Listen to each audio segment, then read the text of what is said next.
Salut salut, bienvenue pour une nouvelle vidéo et aujourd'hui on va parler de films. Je vous l'ai dit dans le dernier film vu que j'ai tourné et qui est sorti sur la chaîne au mois de janvier, donc la première semaine de janvier j'ai regardé vraiment pas mal de films.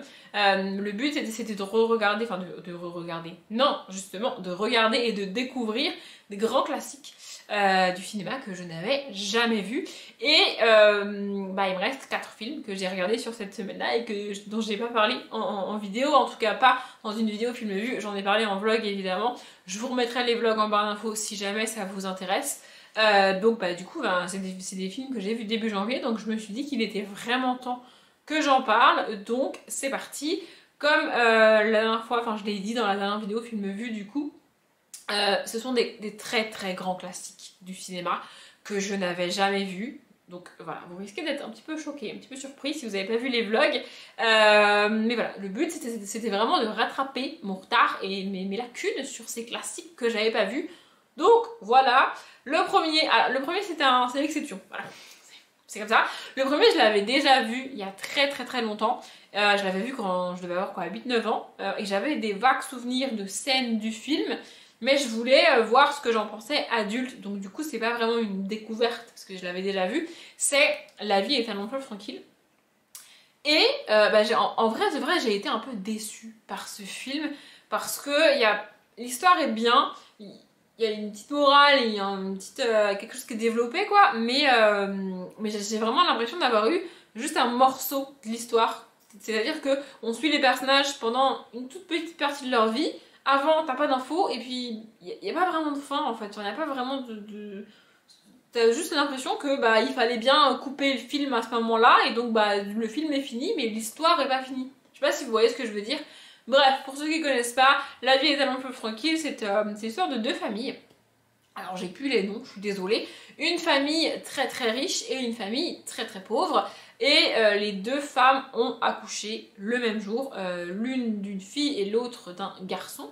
Et le soir où elles ont accouché, il se trouve que l'infirmière qui s'est occupée d'elles a décidé d'inverser les bébés pour, tenez-vous bien, faire chier le médecin gynécologue. Non mais ça n'a rien à voir, enfin bref. En fait, cette infirmière fréquentait le médecin gynécologue depuis quelques mois, voire quelques années, et il n'arrêtait pas de lui promettre et de lui répéter qu'il allait quitter sa femme pour être avec elle, blablabla. Sauf qu'évidemment, ce n'est jamais arrivé. Et ce soir-là, il était censé rester avec elle, passer la soirée avec elle, et au dernier moment, il lui a dit « Ben non, en fait, je rentre avec ma femme, j'ai un truc de prévu, je me casse, quoi. » Du coup, elle était hyper énervée, et comme la femme riche, on va l'appeler comme ça, je suis désolée, qui a accouché ce soir-là, était amie avec lui, pour le faire chez lui, elle a inversé les deux bébés. Voilà. Ah oui, c'est ridicule, hein. Bref, c'est comme ça. 12 ans plus tard, je crois, elle décide de révéler la vérité et d'envoyer une lettre aux deux familles pour leur dire que l'enfant qu'ils élèvent depuis des années n'est pas le leur et que leur véritable enfant au niveau des gènes a été élevé par une autre famille. Voilà, et donc à partir de ce moment-là, on va suivre ça. Ce que je reproche au film, c'est qu'on n'a pas vraiment de réaction des familles. Enfin, je veux dire, c'est quand même une bombe, c'est quand même un truc absolument terrible. Tu découvres ça au bout de 12 ans, c'est une nouvelle c'est terrible en fait. Et on n'a pas de réaction, les réactions sont très très stéréotypées, très stériles presque. Enfin vraiment, j'ai pas trouvé ça humain. C'est genre, elles ont des réactions, genre il y en a une qui se dit ok, bon, du coup on va aller récupérer notre fils dans notre famille et puis on va l'élever à partir de maintenant parce que c'est notre fils. Et puis il y a l'autre famille qui se dit ok, bon, du coup on va donner notre fils à l'autre famille et puis voilà. Enfin je sais pas, je trouve ça vraiment sans sentiment, très fade en fait, enfin je sais pas, c'est ouf, enfin, je trouve ça ouf, voilà. Mais voilà, c'est l'histoire du film et c'est ça qui se passe. C'est un très vieux film évidemment, hein, qui est sorti dans les années 70 ou 80 je pense. Du coup ça date un peu, mais ouais. À l'époque je me rappelle que j'avais adoré ce film, et là quand je l'ai revu je me suis dit mais what, c'est quoi ce délire? Enfin, vraiment j'ai trouvé ça très très en surface et très très stéréotypé, et c'est dommage, mais bon, c'est comme ça.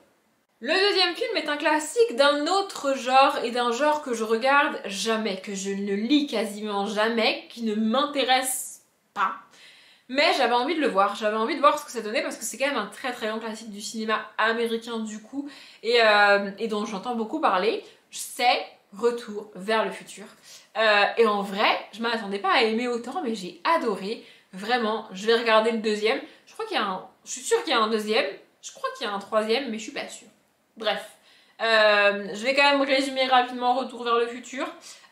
Donc c'est l'histoire d'un jeune garçon. En fait, je confonds les noms des deux personnages principaux, donc je vais pas les dire, parce que j'ai peur de dire de la merde. C'est l'histoire d'un jeune garçon, un peu banal, un peu perdu dans sa vie, enfin bref, qui passe un petit peu de temps avec un espèce de vieil inventeur fou qui invente une voiture qui permet de retourner, enfin en fait pas de retourner dans le futur forcément, mais de voyager dans le temps. Enfin, retourner dans le futur, ça n'existe pas. C'est un jeu de mots. Bref, vous avez compris. Du coup, qui permet de voyager dans le temps, donc dans le futur ou dans le passé, ça dépend. Et au début de l'histoire, j'allais dire au début du livre, au début de l'histoire, ils sont... en fait, ils font pas exprès d'aller là-bas, mais ils se retrouvent, le jeune garçon en tout cas, se retrouve à conduire la voiture pour fuir des espèces de malfrats, d'attaquants et tout là. Et du coup, il conduit la voiture juste pour fuir les gens et sans s'en rendre compte, il va voyager dans le temps avec la voiture parce qu'elle a été faite pour ça.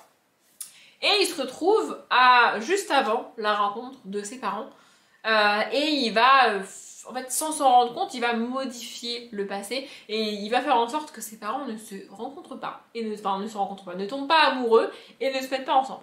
Et c'est pas bien du tout ça parce que du coup, si ses parents ne se rencontrent pas, bah lui il n'existe pas, voyez-vous. Donc du coup, toute l'histoire du film, c'est réussir à réparer ce qu'il a fait et donc à faire en sorte que ses parents soient ensemble et se finissent par se marier parce que sinon c'est la merde, voyez-vous.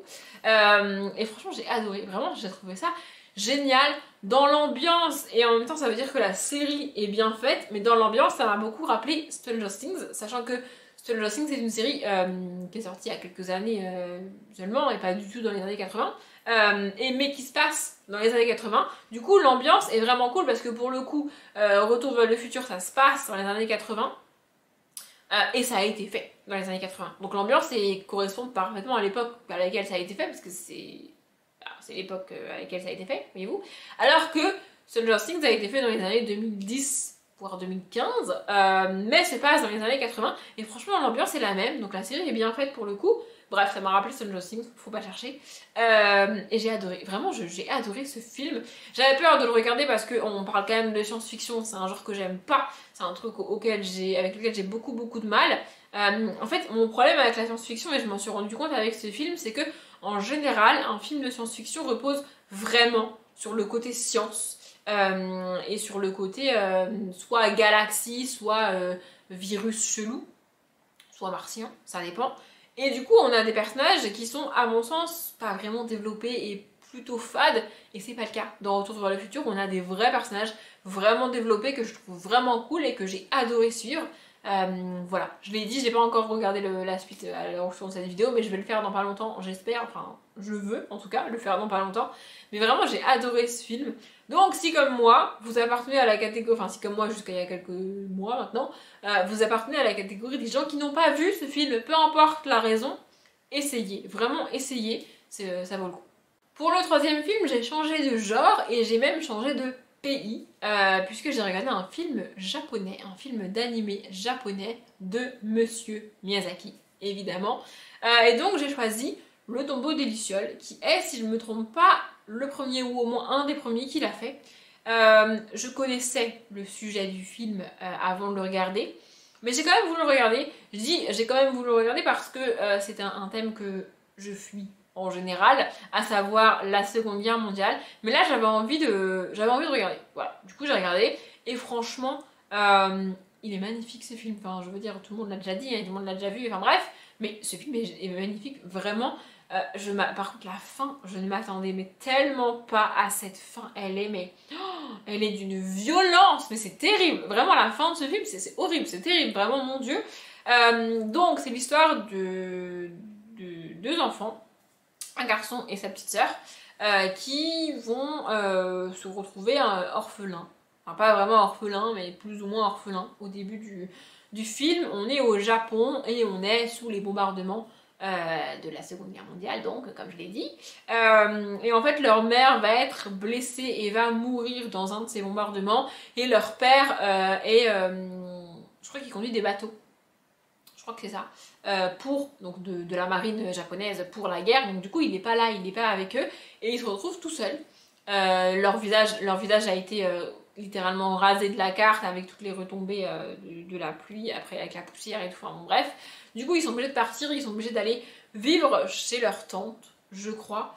Et vraiment, ce film est tellement touchant, c'est tellement beau en fait, de voir non seulement, aussi bizarre que ce soit, l'horreur de la guerre, mais aussi la relation qu'ils ont tous les deux, frères-sœurs. J'ai trouvé ça vraiment très beau, vraiment très bien fait, c'était vraiment génial, j'ai adoré ce film, enfin ce dessin animé, enfin bref, vous avez compris. Voilà, juste, si vous voulez le regarder, si vous ne l'avez pas encore vu, ayez le cœur bien accroché, parce que la fin est terrible. Vraiment, la fin, c'est une catastrophe, enfin, c'est horrible. Bref, voilà, je ne pensais pas dire ça un jour, mais j'ai adoré un film qui parle de la Seconde Guerre mondiale. Voilà, on est content. Ou pas, c'est bizarre. Bref.